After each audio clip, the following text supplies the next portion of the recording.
Hey guys, Sherman here, back with another deck profile. This time is featuring Nijigasaki, the Rainbow Bingo build, as I like to call it. I took this deck to locals at FCC Card Art, and I managed to go 3-0 with the deck. Pretty good on the day, and I'm just really excited about this deck, honestly. Has a lot of really cool cards and effects that gets me excited about playing the game. It's one of the most fun decks that I get to play, and I think it's actually quite good.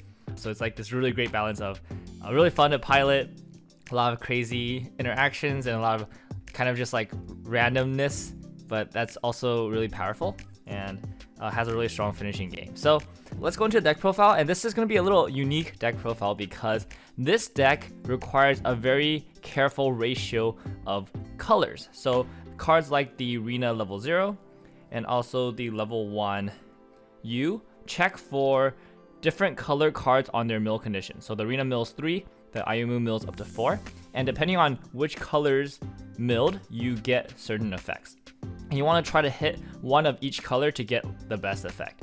And so because of that, our deck is built in a way to maximize the ratio of different colors in deck so that you have the highest chance of hitting one red, one yellow, and one blue. Because of that, we're going to go into the deck profile, not by grades as usually we do deck profiles, but by colors. So I'm going to go through all the yellow cards first, then all the red cards, then all the blue cards, because that's kind of how I took the approach of building this deck, is that I went for specific counts of colors rather than counts of grades when building. So like the colors came first, basically. And so the ratio of colors in this deck are 12 yellow characters, 12 blue characters, and 18 red characters. Now this ratio is really important that red is more than the other colors, because at level 1 and 3 you have a majority of your field and your hand going into level 3 are red cards, which means that those cards are not going to be in your deck. So you need to have a surplus of red in order for your deck to have the ideal ratio. So going into our level 0 yellow game, we start off with 4 copies of the level 0 Arena. This card is silly. It's pretty fun with the art, but also the effect is kind of interesting. So on play, it is a mandatory mill effect. You have to mill 3 cards exactly. And for each color character milled, she gains 1000 power. And then if you mill 1 red, 1 yellow, and 1 blue character, she gets to salvage any character from your waiting room. So generally speaking, you're not looking to hit the salvage. If you do hit the salvage, you're pretty lucky. What you're looking for this card is to get on average of 2 different colors. So she will get 2000 power on play, making her a decent 3k attacker. But you're really looking for the deck speed. The free mill that this card provides at level 0 is really good, and combined with the fact that it gets to attack for a quite big amount, 3000 power usually, means that you're not really paying a downside for mill 3 effects as you would on other cards that mill 3, and usually they're like a lot smaller. And sometimes if you do get lucky and mill all colors, then yeah, you just get a free +1. It's pretty cool. So honestly, probably could replace this card, but the slots that you would look to replace it would be some kind of costless card that has good utility. So I think it's still one of the better cards to play in that sense, but you could definitely replace this with something else that's more consistent. Going into other utility zeros, we're running 2 copies of the Kasumi Riki. Only 2 copies because our level 1 combo isn't really that good in this deck. And you don't really need to tri-field the level 1 combo as much, so you don't really need to hit the Riki at level 0. And we also have other ways to get advantage starting at level 1 that doesn't require Climax combo, and also doesn't really require, I guess, you to Riki for it. So I just didn't think that the Riki was very necessary at high numbers. Yeah, later on you're just going to find other situations where you'd rather use a stock on something else. So 2 Riki is fine just to have in case you need to search for it or level it up or something like that. Yeah, I think 2 is a good number. You could go higher, but I don't think there's necessarily like a pressing reason. This deck's not like a normal deck where you need to hit your level 1 combo every single game, no matter what. We're running 2 copies of the Shizuku Fukujiro. On death, discard a card, look at the top 4 at a level 1 or higher. This card's actually not great either, which is kind of why I'm only running 2 copies. It's kind of an awkward number, but this deck has a lot of zeros and not really many level 1 or higher cards. So this card could potentially miss quite often if you're not careful. So it's kind of my rationale for not running more copies of the card. but you could try to run more. I think it's not bad, but yeah. So these 8 zeros are kind of, they're flexible. You could run more Rikis, you could run more Fukujiro, you could run less of this, or you could just run other level zeros that are good. But generally speaking, for these 8 slots, what you want to look for are ways to filter your hand or to mill or to get some kind of utility to kind of speed your deck along. The rest of the deck is what's carrying, I guess, like the machine, and the yellow is really your flex to try to like support the rest of the deck and make sure that you can get to all the pieces and combos that you need without really, I guess, spending too many resources. And because of that, honestly, the best level 0 yellow card that I've been testing in the deck is the Drop Search. This card is phenomenal. I think I almost want to run it at higher copies, but I think 2 is probably enough. But this card just feels great because at any given point, you just want to get a card into your hand that you're looking for. It's super important for that.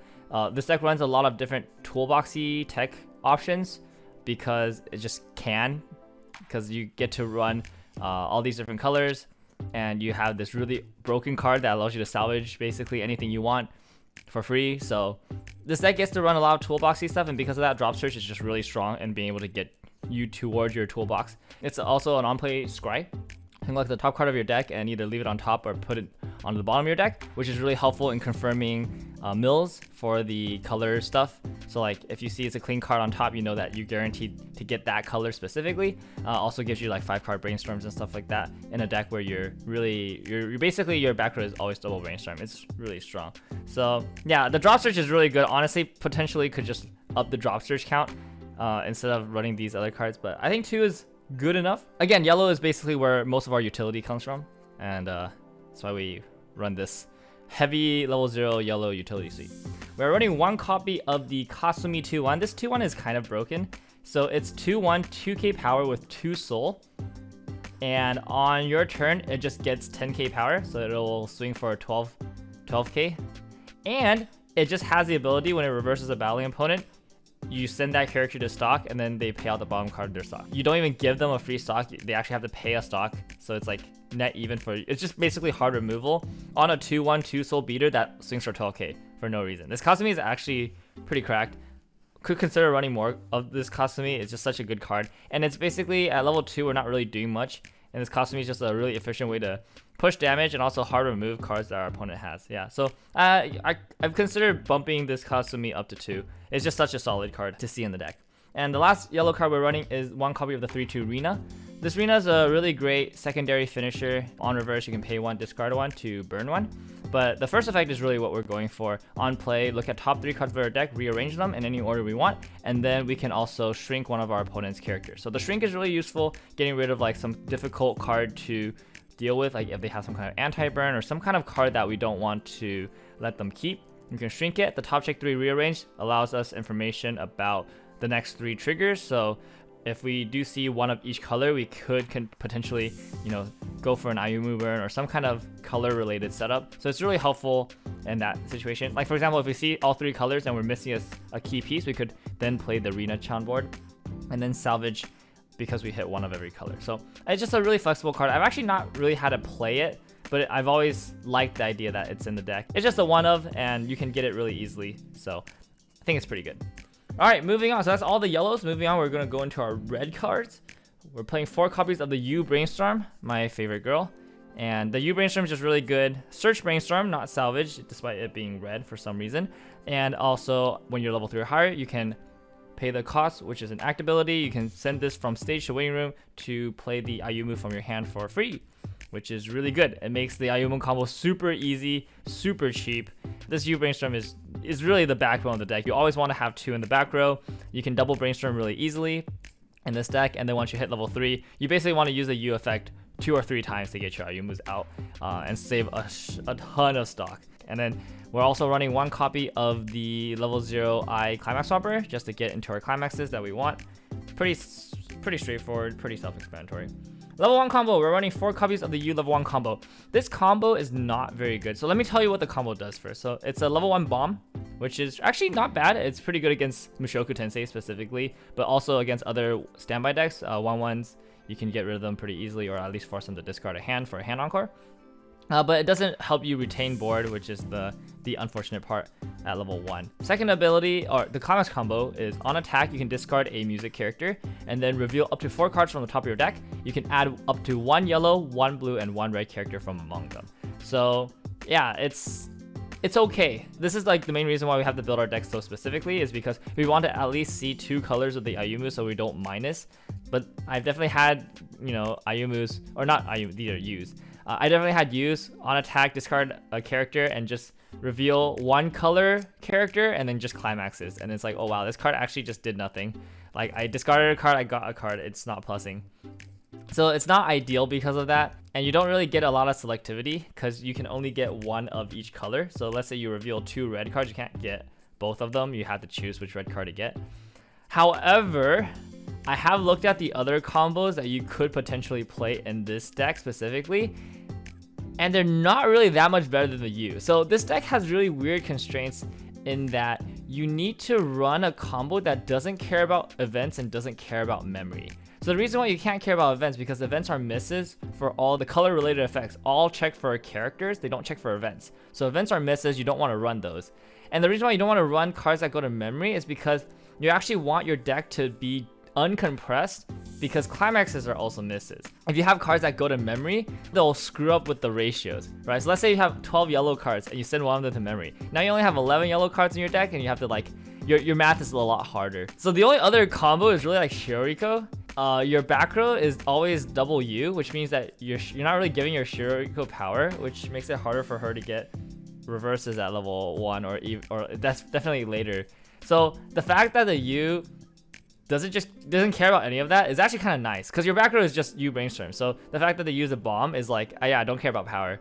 So this actually could potentially just be the best combo, even though it's not great because of just the quirks and the uniqueness of the deck. But it's fine, it's still good enough. It will occasionally +2, usually +1. Sometimes it will not plus, but it will remove level 1s from the board and it'll mill through your deck, which is honestly all that we really should ask for of a level 1 combo. But definitely I don't feel bad leveling this level 1 combo for color at all. Like, I just do it all the time. Next, we run 3 copies of the Bunny Girl Ayumu. So this is one of the reasons why it's okay that our level 1 combo doesn't do anything, because this Ayumu is actually really sick.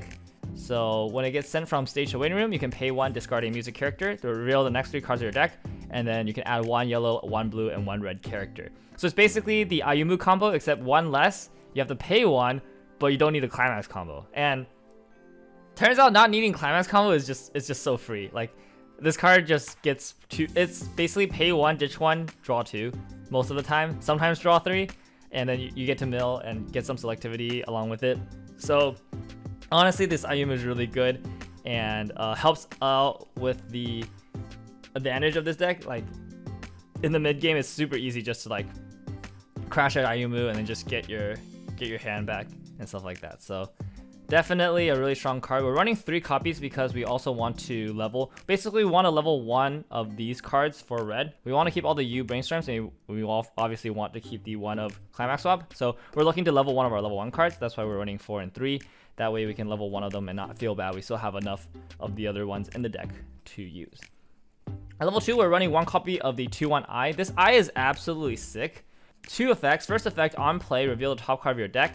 If it is a music character, you can choose one of your opponent's characters and give it -1 level. So helps with side attacks, help with top deck information. The second effect is when it reverses a battling opponent. If that opponent is level 2 or lower, you can send it to memory. So it's memory removal. It's kick to memory.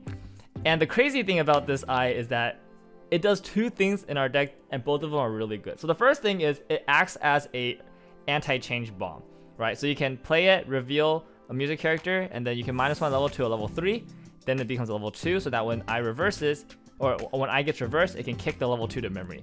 And the crazy thing about that is that your opponent doesn't even need to be at level 2, right? If your opponent's at level 3, this Eye can still remove a level 3 character, because all the Eye cares about is the opponent's level.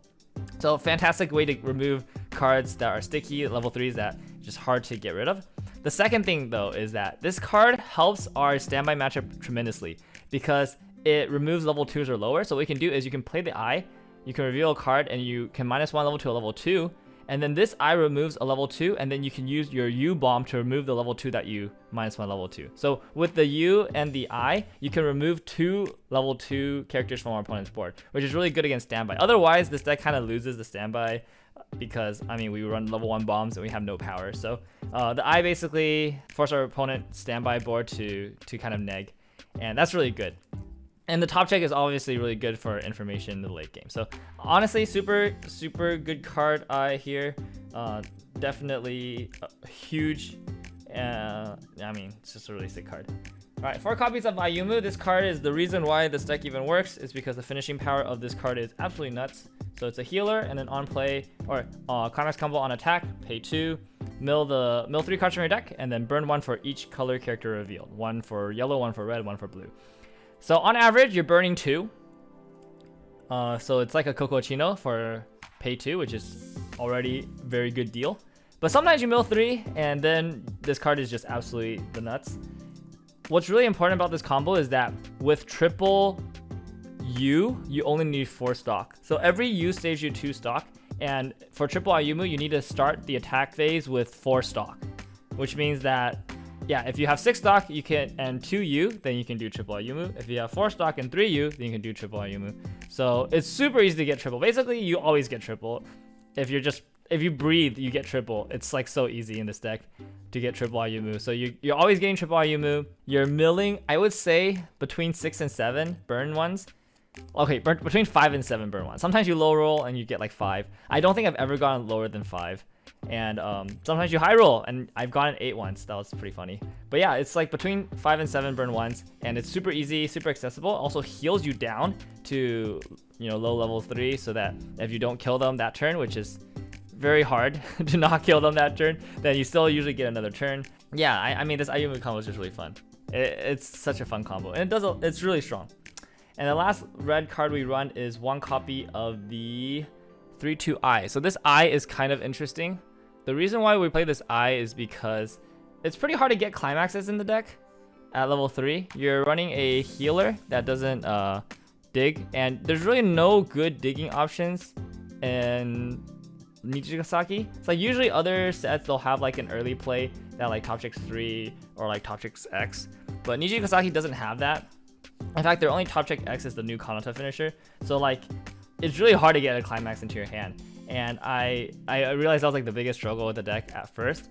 And so then, even with the climax swap, it's kind of annoying because you still need to draw a climax. But it turns out that when you only need 4 stock for triple Ayumu combo, you could just play this I, pay 1 to salvage a climax, and you still have no stock left, right? So now it's like if you have 3 U, 3 Ayumu, and then 1 I, you can just do the whole combo with 7 stock, and you just use the I to get the climax. So turns out like that has come up. Or like in the situation where maybe you don't have the climax, but you do have double Ayumu, then it's like 5 stock. Triple U, double Ayumu, 1 I, 5 stock, full combo. It's it's between, you know, it's 2 Ayumu burns, right? So that's like 4 burn ones on average. So yeah, it's super good. It's just a great card to have as a 1-of. All right, next we are looking at the blue cards. 4 copies of Karin Clean Cut. I mean, the Clean Cut here is just phenomenal. This card is super strong in the deck. So on play, you mill 2, get 1k for each character milled, and then Clean Cut. Clean Cut works really well with the level 1 bomb combo. So what I usually do at level 1 is, if I hit level 1 first, my opponent has a character I can reverse with cutting, then it's double U plus cutting, and with 1 back row, and then we save a U for the next turn. So I can bomb opponent card and then save it, and then the next turn I can use it to bomb again, and if I have the combo, I can combo again. Super efficient, really good card. Also useful for the early play condition of the 3/2 carding, which we do run in this deck. Also mills, just gives us a lot of deck control, is also big at level 0 on offensively speaking. So fantastic card, definitely would never change this. 4 copies of Karin always. Really synergistic in this deck specifically. Next, we run 3 copies of the best card in the deck, this 0/0 Emma. This card is absolutely broken. This card is just broken. I would not be surprised if this card got hit in the future somehow, or if this card just never gets reprinted, because this card is the most insane effect you could possibly imagine on a card. Okay, so the first effect is not the broken effect, but it's still really good in this deck. So it's on play, shuffle back 2. If you do, this card can side without penalty.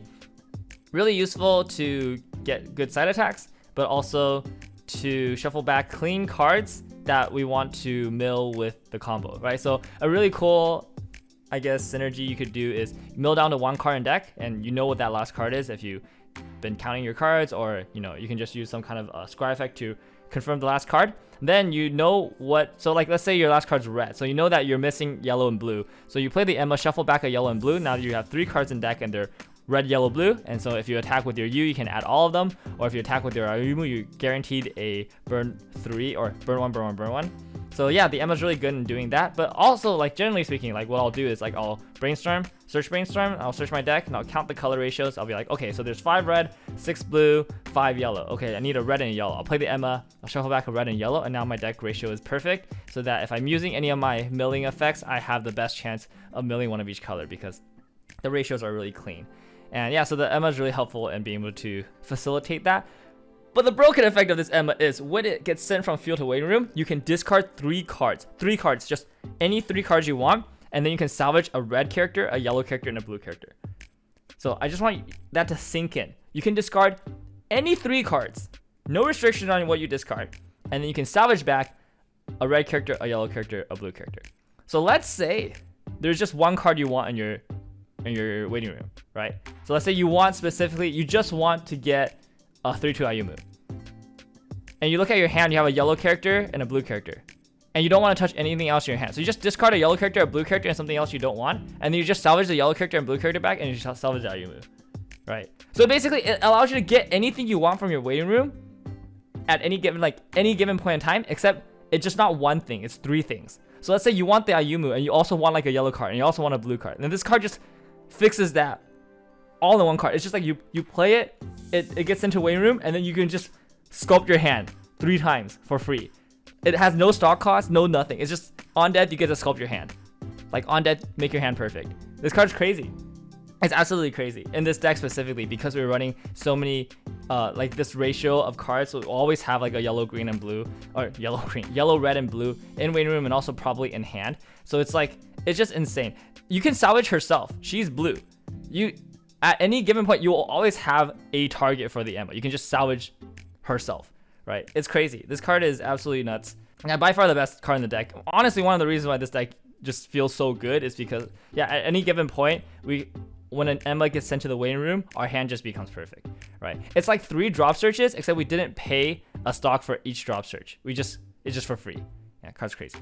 All right, next, we're running 1 copy of the Emma Brainstorm. This was pretty much a last-minute tech that I added, and this card is sick. This card is so cool. So it is a Brainstormer. It's a search Brainstormer, or it's our 5th search Brainstormer. We almost never use the Brainstorm effect. It's the first effect that's really sick. So during your turn, your front center slot gets 1000 power and hexproof.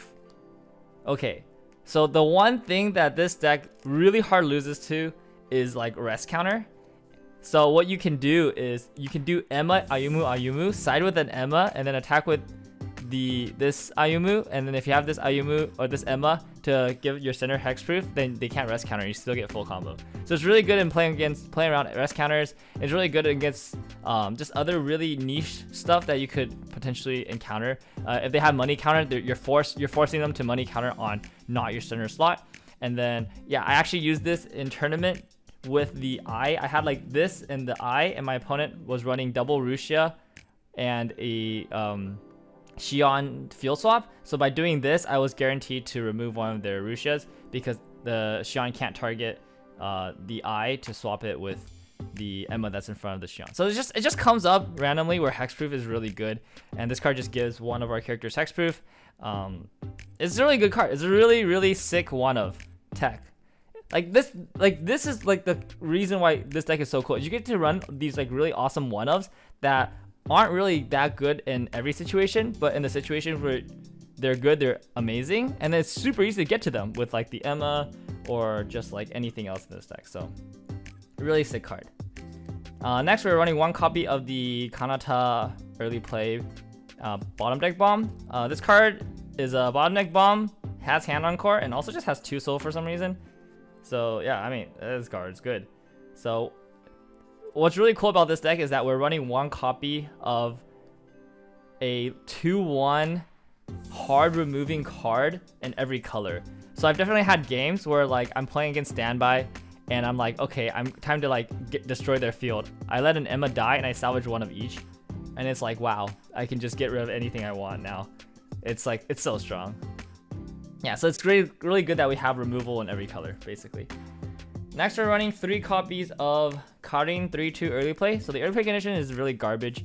You need the Karin in clock, but she heals the top card of clock to stock with her on play effect, so you can't really play more than 1. But that's honestly fine. We just really need 1 to kind of like do something at level 2. Otherwise, this deck really doesn't do much at level 2. And yeah, it turns out just like healing once or just getting the mill is actually pretty good with this Karin. Also, because our in-game is so resource efficient, we can also use this Karin at level 3 to heal down even more. So we can, because like the Ayumu doesn't require any hand with her Climax combo. So once we get the triple Ayumu, like our hand is like useless afterwards. So we can just ditch extra cards that we don't need with the Karin to heal more.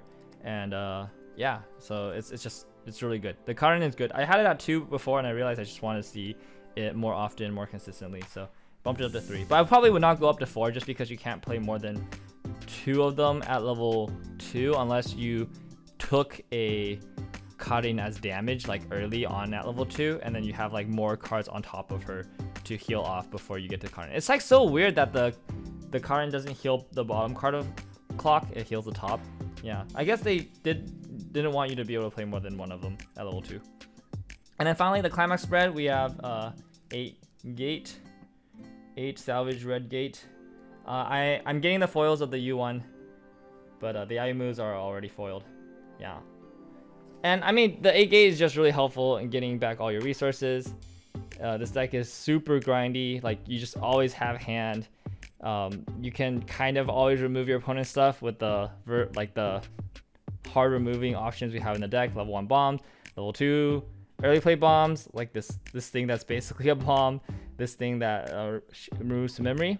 You can mill really easily with the free mill from this, mill 4 here, and then mill 2 here. Yeah, just like a lot of really cool options. You get to do everything except for win board, but you can do everything else in this deck. Your finishing combo is absolutely nuts, and it's too much fun because you know you don't know if your opponent's dead or not, but they're probably dead, and it's really fun to just mill and hit. And yeah, so if you're looking for a deck that's absolutely a blast to play, but also requires a lot of skill and piloting because you're managing color counts, you're really keeping track of a lot of stuff. This deck has a lot of toolboxy text and options and counters to basically anything your opponent can throw at you. So it's really a lot of skill and like maneuvering using your resources to get whatever you need at the right time, reading the matchup. So this deck is super fun. I am really looking forward to playing more of this deck in the future. So yeah, this is my deck profile for Nijigasaki Rainbow Bingo. I hope you guys give this deck a shot. It's also, I think it's fairly cheap because we're not running any of the, outside of these level 0s. But you can replace these with anything else, honestly. And this deck is pretty cheap, so I would highly suggest you give it a try. It's so much fun. And that's it for this deck profile. If you have any questions, comments, or feedback, just let me know in the comments below. And then yeah, subscribe and stay tuned for more deck profiles of whatever I'm testing at the time. Alright, see you guys next time.